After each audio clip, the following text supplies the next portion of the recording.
Quinta esencia. Capítulo 1. Monstruos.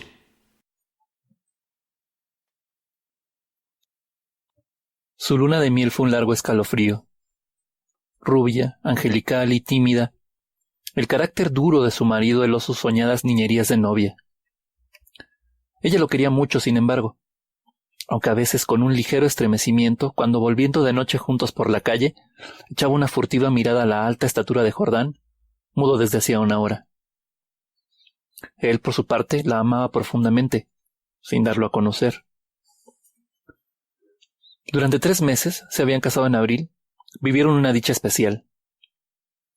Sin duda hubiera ella deseado menos severidad en ese rígido cielo de amor, más expansiva e incauta ternura, pero el impasible semblante de su marido la contenía siempre. La casa en que vivían influía no poco en sus estremecimientos. La blancura del patio silencioso, frisos, columnas y estatuas de mármol, producía una otoñal impresión de palacio encantado.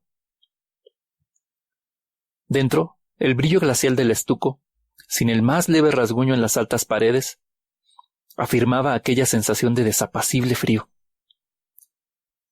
Al cruzar de una pieza a otra, los pasos hallaban eco en toda la casa, como si un largo abandono hubiera sensibilizado su resonancia. En ese extraño nido de amor, Alicia pasó todo el otoño. Había concluido, no obstante, por echar un velo sobre sus antiguos sueños, y aún vivía dormida en la casa hostil, sin querer pensar en nada hasta que llegaba su marido. No es raro que adelgazara. Tuvo un ligero ataque de influenza que se arrastró insidiosamente días y días. Alicia no se reponía nunca.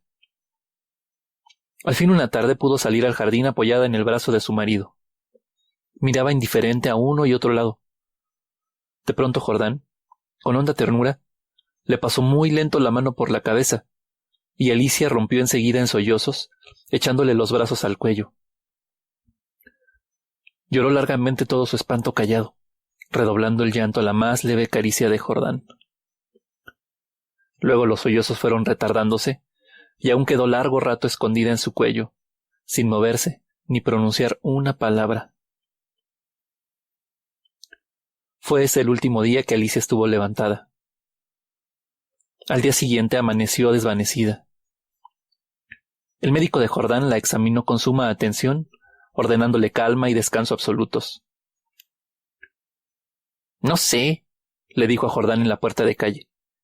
«Tiene una gran debilidad que no me explico. Y sin vómitos, nada. Si mañana se despierta como hoy, llámeme enseguida». Al día siguiente Alicia amanecía peor. Hubo consulta. Constatóse una anemia de marcha agudísima, completamente inexplicable. Alicia no tuvo más desmayos, pero se iba visiblemente a la muerte. Todo el día el dormitorio estaba con las luces prendidas y en pleno silencio. Pasábanse horas sin que se oyera el menor ruido. Alicia dormitaba. Jordán vivía casi en la sala, también con toda la luz encendida. Paseábase sin cesar de un extremo a otro, con incansable obstinación. La alfombra ahogaba sus pasos. A ratos entraba en el dormitorio y proseguía su mudo vaivén a lo largo de la cama, deteniéndose un instante en cada extremo a mirar a su mujer. Pronto Alicia comenzó a tener alucinaciones, confusas y flotantes al principio, y que descendieron luego a ras del suelo. La joven, con los ojos desmesuradamente abiertos, no hacía sino mirar la alfombra a uno y otro lado del respaldo de la cama. Una noche quedó de repente con los ojos fijos. Al rato abrió la boca para gritar, y sus narices y labios se perlaron de sudor. «¡Jordán, Jordán!», clamó, rígida de espanto, sin dejar de mirar la alfombra. Jordán corrió al dormitorio, y al verlo aparecer Alicia lanzó un alarido de horror. «¡Soy yo, Alicia, soy yo!». Alicia lo miró con extravío, miró la alfombra, volvió a mirarlo, y después de largo rato de estupefacta confrontación volvió en sí. Sonrió, y tomó entre las suyas la mano de su marido, acariciándola por media hora temblando. Entre sus alucinaciones más porfiadas, hubo un antropoide apoyado en la alfombra sobre los dedos, que tenía fijos en ella los ojos. Los médicos volvieron inútilmente. Había allí delante de ellos una vida que se acababa, desangrándose día a día, hora a hora, sin saber absolutamente cómo. En la última consulta, Alicia yacía en estupor mientras ellos la pulsaban, pasándose de uno a otro la muñeca inerte. La observaron largo rato en silencio y siguieron al comedor. Psst. Se encogió de hombros desalentado el médico de cabecera. Es un caso inexplicable. Poco hay que hacer.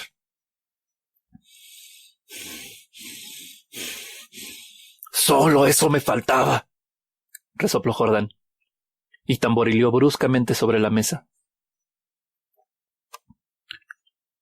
Alicia fue extinguiéndose en su delirio de anemia, agravado de tarde, pero que remitía siempre en las primeras horas.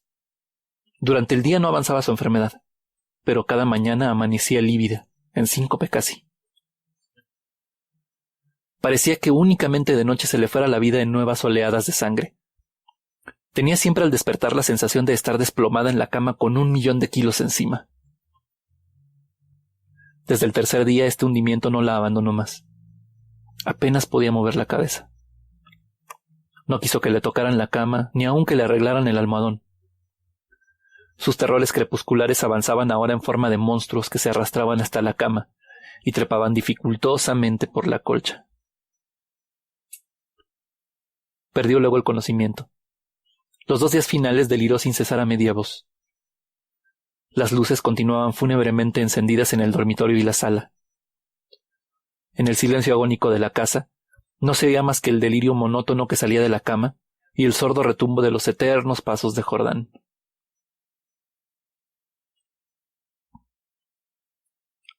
Alicia murió, por fin. La sirvienta, cuando entró después a deshacer la cama sola ya, miró un rato extrañada el almohadón. «Señor», llamó a Jordán en voz baja, «en el almohadón hay manchas que parecen de sangre». Jordán se acercó rápidamente y se dobló sobre aquel. Efectivamente, sobre la funda, a ambos lados del hueco que había dejado la cabeza de Alicia, se veían manchitas oscuras. «Parecen picaduras», murmuró la sirvienta después de un rato de inmóvil observación. «Levántelo a la luz», le dijo Jordán. La sirvienta lo levantó, pero enseguida lo dejó caer y se quedó mirando a aquel, lívida y temblando.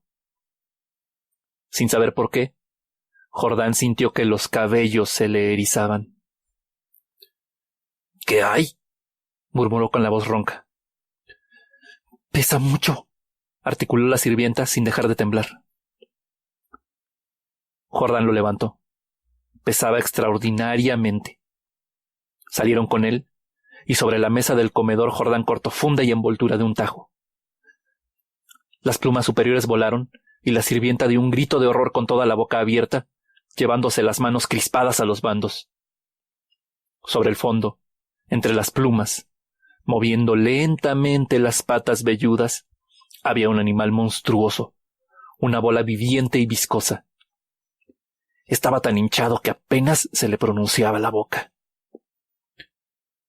Noche a noche, desde que Alicia había caído en cama, había aplicado sigilosamente su boca, su trompa mejor dicho, a las sienes de aquella, chupándole la sangre. La picadura era casi imperceptible. La remoción diaria del almohadón sin duda había impedido al principio su desarrollo, pero desde que la joven no pudo moverse, la succión fue vertiginosa. En 5 días, en 5 noches, había el monstruo vaciado a Alicia.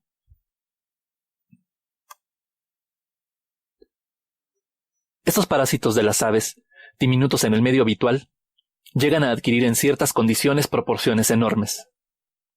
La sangre humana parece serles particularmente favorable, y no es raro hallarlos en los almohadones de pluma.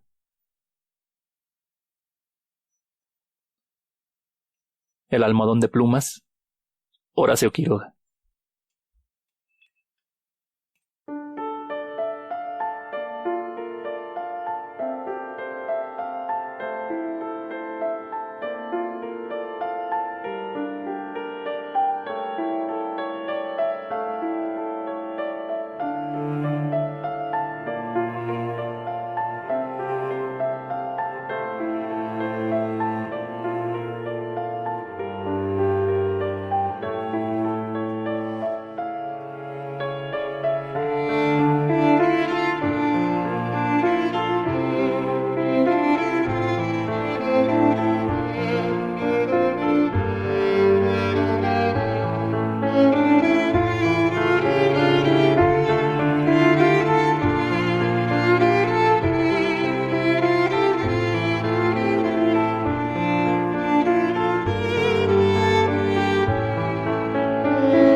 Muy buenas noches y bienvenidos a este primer capítulo de Quinta Esencia, que está dedicado a monstruos. Mi nombre es Sergio Puga y estoy grabando esto en algún momento de la tercera semana de septiembre de 2015. Lo que escuchamos como música, el tema se llama Il Mostro y lo interpreta un cuarteto de cuerdas italiano que se hace llamar Ashram. Se los recomiendo ampliamente, tienen música verdaderamente deliciosa. Si tienen chance de explorarle un poquito en YouTube, se los recomiendo de verdad ampliamente. Y el texto que les leí es El almohadón de pluma, de Horacio Quiroga. A lo mejor ya habían escuchado algunas cosas de Horacio Quiroga, o leído algunas cosas de Horacio Quiroga. Es uno de los mejores cuentistas de todos los tiempos. Es una referencia obligada en la literatura. Y justamente del almohadón de plumas, junto con La gallina degollada, es uno de sus textos más conocidos. Horacio Quiroga fue un escritor uruguayo que tuvo una vida realmente muy, muy trágica. Le tocó vivir varias cosas muy fuera de lo común. Por ejemplo, Cuando él era muy niño le tocó ver suicidarse a su padrastro. Dos de sus hermanos murieron de fiebre tifoidea. Su primera esposa se suicidó. Se volvió a casar con una chica 20 años menor que él. Ella y su hija lo abandonaron cuando él tenía un cáncer ya muy avanzado de próstata. Y él terminó recluido en un sanatorio. También terminó suicidándose. Y yo creo que gran parte de estas tragedias que le tocó vivir influyeron muchísimo en su literatura. La recopilación más famosa de cuentos que tiene se llama Cuentos de amor, de locura y de muerte. Y de ahí extraje este texto del Almohadón de Pluma. Y escogí este texto, que es un verdadero clásico, para ilustrar el tema que voy a estar platicando con ustedes, que es el tema de monstruos. Me encantaría que me compartieran qué les pareció la música de Ashram. Primero, qué sensaciones les produjo, si les gustó, si no les gustó. Y obviamente también me encantaría que me compartieran sus experiencias con respecto a este cuento del Almohadón de Pluma. Y escogí este texto de Horacio Quiroga y a este autor en particular porque me puede ayudar mucho tanto para arrancar con el tema de monstruos como para explicarles un poquito cómo funcionan algunas cuestiones de literatura, que no únicamente tenemos que tomar la historia de manera plana, no únicamente en este caso, por ejemplo, se trata o se puede tratar de una historia en la que hay una mujer que es víctima de un parásito, aunque la estructura completa del texto nos invita a pensar que es solo eso, en una primera lectura, en realidad Horacio Quiroga era un cuentista que postulaba que cada uno de los elementos que tú introduzcas en un texto están ahí por una razón. Entonces, esto me da para pensar un poquito más allá en otras situaciones que él va manejando durante el ambiente que va gestando el texto y el cuento. Por ejemplo, aunque en apariencia el único monstruo que aparece en el texto es el parásito al final, en realidad yo en mi interpretación creo que hay un monstruo más que es el que va generando realmente toda la situación en la que termina cayendo Alicia y que termina desencadenando en su muerte. Piensen un poquito en las características de Jordan y en la parte de arranque del cuento de cómo va modificando el ambiente, cómo nos va construyendo el ambiente, que es realmente abrumador.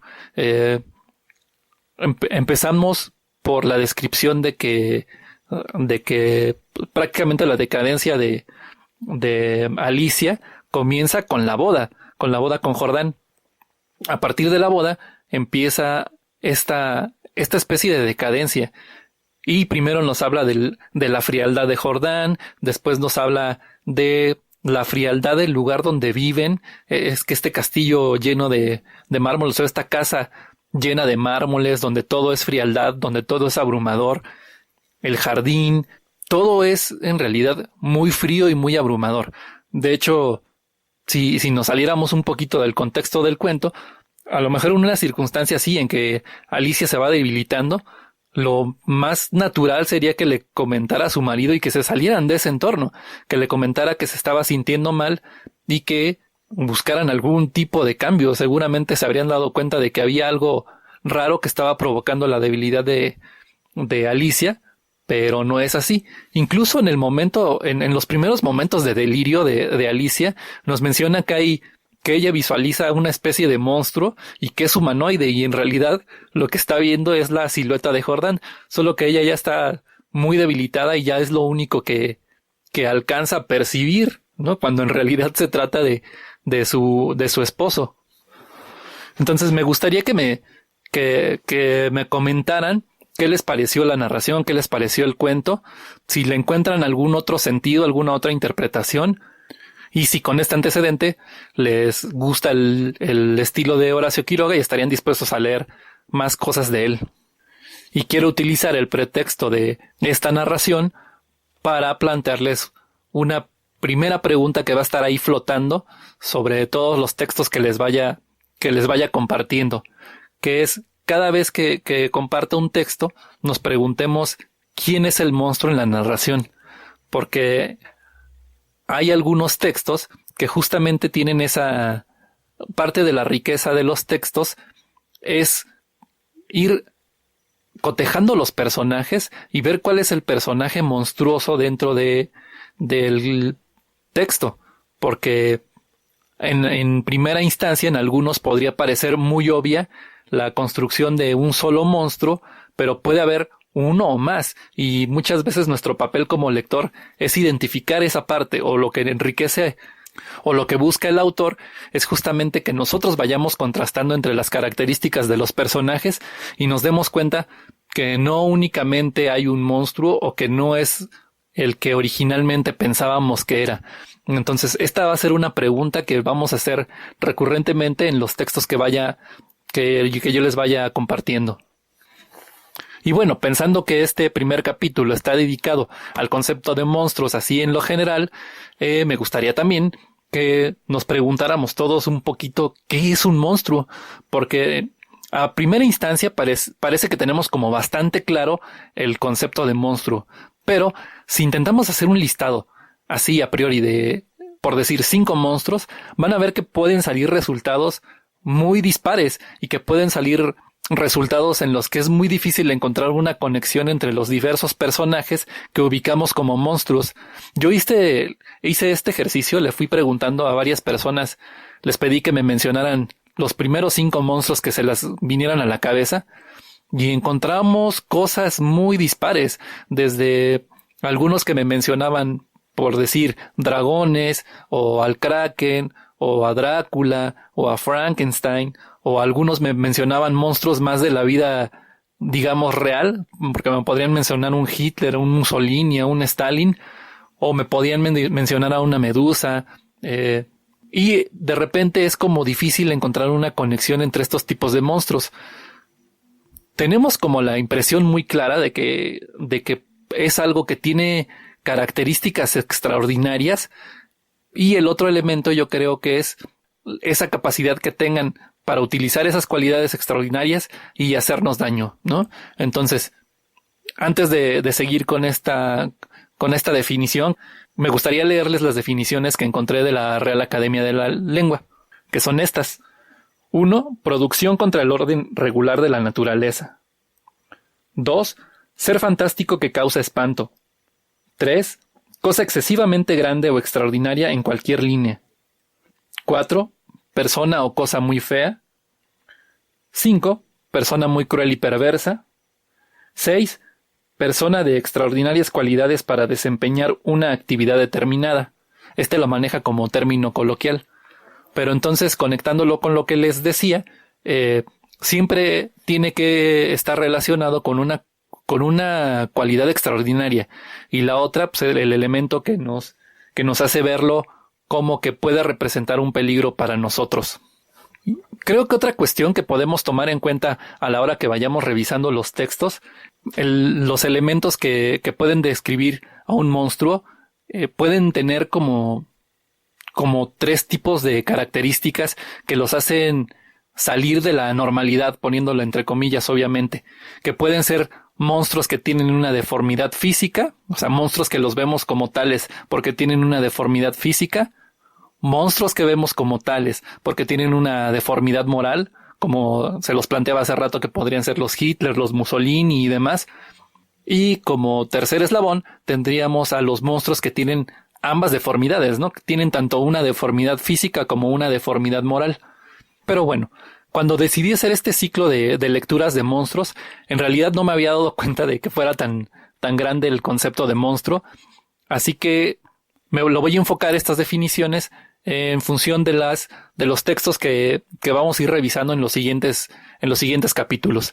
Los siguientes 8 capítulos, que es lo que tengo más o menos programado, estarán dedicados a monstruos que tienen presencia en la literatura, y les voy a pasar un listado para el caso de que quienes quieran acompañarme, si ya leyeron el texto o no lo han leído y se quieren adelantar, pues tengan este menú a su disposición, ¿no? Para saber más o menos, poderse anticipar de qué vamos a estar hablando en los siguientes capítulos. Así que ahí les va el listado para que vayan tomando sus respectivas precauciones. Pues como ya les estoy hablando, en este primer capítulo está dedicado al concepto de monstruos en general. El segundo capítulo estará dedicado a El perfume de Patrick Süskind. El tercer capítulo estará dedicado a Drácula de Bram Stoker. El capítulo 4 estará dedicado a Frankenstein de Mary Shelley. El capítulo 5 a El retrato de Dorian Gray de Oscar Wilde. El capítulo 6 está dedicado al extraño caso del Dr. Jekyll y Mr. Hyde de Robert Louis Stevenson. El capítulo 7 a El hombre invisible de H.G. Wells. Y el capítulo 8 a El fantasma de la ópera de Gaston Leroux. Estos son textos que he estado explorando, que ya leí, y hay algunos personajes monstruosos como muy populares que por lo pronto no estoy incluyendo, pero que si después quieren, si les va gustando el ejercicio, podríamos hacer una lectura sobre esos personajes, ¿no? Sobre algunos libros, por ejemplo, que no los incluyo en esta lista porque yo personalmente no he hecho las lecturas todavía, pero que se podrían incorporar, como podría ser Nuestra Señora de París de Víctor Hugo, que es donde viene el jorobado de Nuestra Señora de París, o algún texto de Hombres Lobo, por ejemplo. Hay uno también de una momia, no recuerdo bien cómo se llama, pero es de Théophile Gautier, que ese también lo leí hace muchos años y que también nos podría servir como para echarle una revisión sobre este tema de monstruos. Pero bueno, como se trata de que esto sea interactivo, aparte de que me compartan sus experiencias con el texto que les leí y con la música, me gustaría también que me ayudaran con ese ejercicio, que me compartieran 5 monstruos, los primeros 5 monstruos que se les ocurran, y si quieren platicarme también si hubo algún monstruo que en algún momento los atemorizó, o si hay alguno que todavía los siga atemorizando. Estaría padre que me compartieran esa información. Dentro de las cosas que estuve investigando para preparar este tema, hasta descubrí que existe una ciencia que se dedica justamente a estudiar a los monstruos, que así viene definida en el diccionario, la ciencia que se encarga de estudiar a los monstruos, pero ya leyendo más referencias, en realidad es una especie de rama de la veterinaria en la que se dedican a estudiar, digamos, los individuos de una especie que tienen alguna anomalía, ¿no? Por decir, si naciera un perro de 2 cabezas o naciera, no sé, algún puerco con 3 orejas o qué sé yo, ese tipo de cuestiones es de lo que se encarga la teratología. Y este tema también de la teratología me dio como para hacer una pequeña reflexión. Hay un concepto en lengua inglesa que es el de freaks, seguramente lo habrán escuchado, que la traducción yo creo más cercana en el español sería la de fenómenos o algo así. Entonces, ¿ustedes qué creen? ¿Creen que el concepto de monstruo podría ser un sinónimo de freak o son conceptos totalmente distintos? Eso yo sigo como preguntándomelo y no llego como a un acuerdo conmigo mismo. Así que me gustaría saber qué opinan al respecto. Y ya para no prolongar más este bloque, les voy a estar compartiendo material en el Facebook del tema. Hay una cosa que les quiero compartir en particular que realmente sobre la forma en que voy a tratar los temas me gustaría compartirlo hasta el tercer bloque, o debería compartirlo hasta el tercer bloque, pero se trata de un anime y es un anime que tiene muchos capítulos. La verdad es que es bastante larguito, tiene 74 capítulos y justamente se llama Monster. Les voy a compartir la liga al primer capítulo, que viene en su idioma original, en japonés, con subtítulos en español, obviamente, para que lo puedan entender. Y están en YouTube, pueden encontrar los 74 capítulos. Nada más hay 2 capítulos que no vienen disponibles con subtítulos, y hay que echárselos en la versión en español de España. Pero bueno, son un poquito molestas ese par de capítulos, pero fuera de eso, el resto está íntegro en YouTube. Ahí se los compartiré. También, aunque no encontré muchas referencias cinematográficas sobre el tema de monstruos como tal, como concepto, encontré muchos cortos, y los cortos son buenísimos. También les voy a ir compartiendo algunos cortos que tienen que ver con el tema de monstruos, además de imágenes, y algún documental por ahí que hablan del tema. Por supuesto, si también ustedes quieren ir compartiendo algo al respecto, será muy bienvenido. Y de hecho, esa es la intención, que no me quede yo únicamente como proveedor, sino que vayan compartiendo también el material que ustedes tengan o que vayan encontrando. Y finalmente, para cerrar ya este bloque, pues comentar que este bloque tiene ciertas inspiraciones, o este proyecto tiene ciertas inspiraciones. Algunos personajes de la radio a los que les quisiera dedicar este primer capítulo, que son como una influencia para mí. El primero de ellos es Iñaki Manero, con su proyecto que tuvo hace algunos años, que se llamaba En los Cuernos de la Luna. Este programa se transmitía en Rock 101 hace algunos años y justamente tocaba temas como esotéricos y demás, donde hacía lecturas de textos y demás, que era muy bueno el programa. Si no les tocó escucharlo, pueden encontrar algunas grabaciones en YouTube. Lo ponen así como En los Cuernos de la Luna, y ahí les aparecen una selección de temas. El segundo personaje, la segunda persona que me ha inspirado un poquito para esto, es Clausen Hernández. Ella tiene todavía un programa que se llama Hex en el Libro Negro, que sale en Reactor 105.7 todos los jueves a las 10 de la noche, que sus temas están mucho más enfocados a la subcultura oscura y al gótico y demás, ¿no?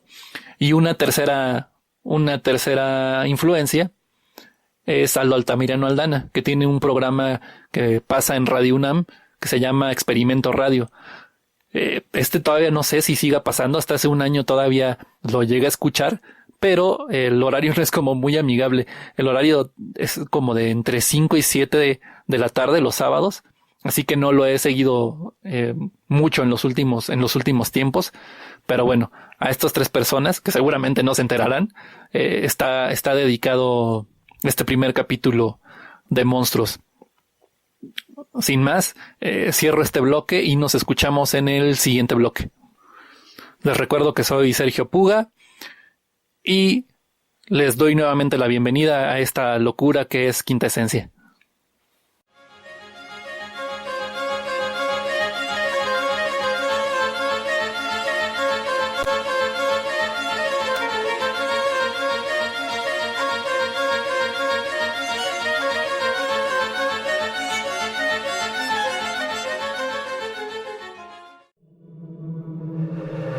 Quinta Esencia.